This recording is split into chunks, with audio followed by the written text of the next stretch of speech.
जय हिंद। आप सभी को एक बात ध्यान में रखिएगा कि अगर आप चाहते हैं कि मैथ आपका कमज़ोर से मजबूत बन जाए, ऐसा मजबूत बन जाए कि कोई एग्जाम में जाइए आपसे मात्र बहुत कम सेकंडों में और कम समय में मैथ बन जाए, तो इस चैनल को आपको सब्सक्राइब जरूर कर लेना चाहिए। वैसे आपको बता दें कि आपको मैथ शुरू से हम पढ़ाने वाले हैं, बिल्कुल जीरो से पढ़ाने वाले हैं। ये ध्यान में रखिए, बिल्कुल जीरो से पढ़ाने वाले हैं। आपको यह देखिए जितना भी वर्ड दिखाई दे रहा है सब बेसिक वाला है, और भी इससे अच्छा वीडियो आपके सामने लाऊंगा, इसीलिए आपको बोला जा रहा है कि चैनल को सब्सक्राइब कर लीजिए। तो चलिए बिना किसी देरी के समझाते हैं। देखिए सबसे पहले बिंदु लिखा गया है।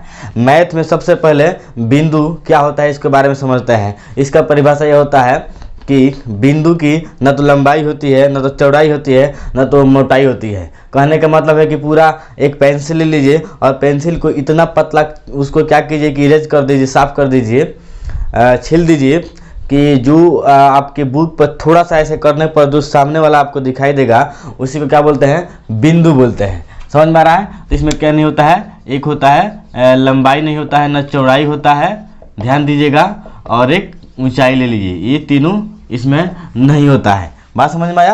अब बात कर लेते हैं रेखा के बारे में। देखिए रेखा क्या होता है, रेखा क्या होता है, लाइन क्या होता है। तो देखिए यहाँ पे हम एक लाइन खींच रहे हैं, देखिएगा। तो लाइन जैसे खींचे तो सीधा रेखा ऐसे मान लीजिए, सीधा है तो इसमें क्या है, केवल आपको लंबाई मिलेगा। तो रेखा का परिभाषा आप ऐसे बोल सकते हैं कि जिसमें केवल लंबाई हो उसे हम रेखा कहते हैं। मतलब कि उसमें चौड़ाई और ऊंचाई नहीं होना चाहिए, चौड़ाई और ऊंचाई नहीं होना चाहिए, इसी को क्या बोलते हैं, रेखा बोलते हैं। ध्यान में एक बात रखिएगा, और जो भी समझ में नहीं आए उसे कमेंट बॉक्स में आप लिख सकते हैं। उसके बाद है सरल रेखा किसे कहते हैं और वक्र रेखा। तो रेखा के दो प्रकार होता है, एक नंबर होता है सरल रेखा, दूसरा होता है वक्र रेखा। तो सरल रेखा का मतलब होता है एकदम बिल्कुल सीधा होना चाहिए, स्ट्रेंथ लाइन होना चाहिए, समझ में आ रहा है ना। और वक्र रेखा का मतलब होता है कर्व लाइन होना चाहिए, या फिर इसको हम कर्व भी बोलते हैं, ध्यान दीजिएगा, इसको भी बोलते हैं।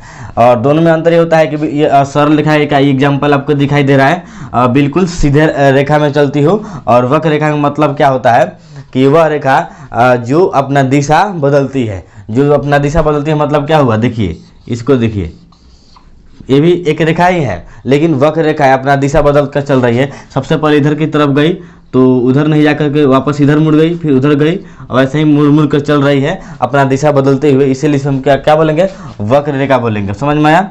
और उसके बाद समांतर रेखा क्या होता है। तो समांतर रेखा देखिए आपको सबसे पहले बनाकर दिखाते हैं, ये वाला समांतर रेखा है। अब दोनों में देखिएगा तो ये दोनों का दिशा बराबर रहता है, मतलब एक दिशा में रहता है, और दोनों के आपस में जो दूरी होगा वो भी बराबर होता है। आप इससे परिभाषा आसानी से बना सकते हैं कि वह रेखा जिसकी एक ही दिशा में जा रही हो तथा जो आपस में कभी नहीं मिले। बात समझ में आ रहा है? जैसे देखिए यह रेखा अगर आगे की तरफ जाएगी तो ना इससे यह मिलेगी न इससे यह मिलेगी। जैसे रेलगाड़ी की पटरी होती है, देखे ना, जहाँ भी जाती है कभी नहीं मिलती है। हाँ, एक तीसरी पटरी जाकर मिलती है तो तीसरी रेखा न मिलेगी, ये दोनों आपस में नहीं मिलेगी। बात समझ में आया? तो हम इसे क्या बोलेंगे, पैरेलल लाइन बोलेंगे इसे। और तिर्यक रेखा देखिए, तिर्यक रेखा जैसे रेल पटरी में देखिएगा तो एक तीसरी लाइन क्या होता है, आकर उसको काट देता है। जैसे कि हम इसको इधर से काट देते हैं, तो इसी को बोलेंगे तिर्यक रेखा। कितना लोग बोलता है कि इन दोनों को तिर्यक रेखा बोलेंगे, नहीं, जो काटेगा उसी को तिर्यक रेखा बोलेंगे। तो जब दो समांतर रेखा को एक तीसरी रेखा काटती है या फिर तिरछी रेखा काटती है, उसे ही क्या बोलते हैं, उसे ही बोलते हैं तिर्यक रेखा। इसे क्या बोलते हैं, तिर्यक रेखा, ट्रांसवर्सल बोलते हैं, इसे अंग्रेजी में लिखा गया है।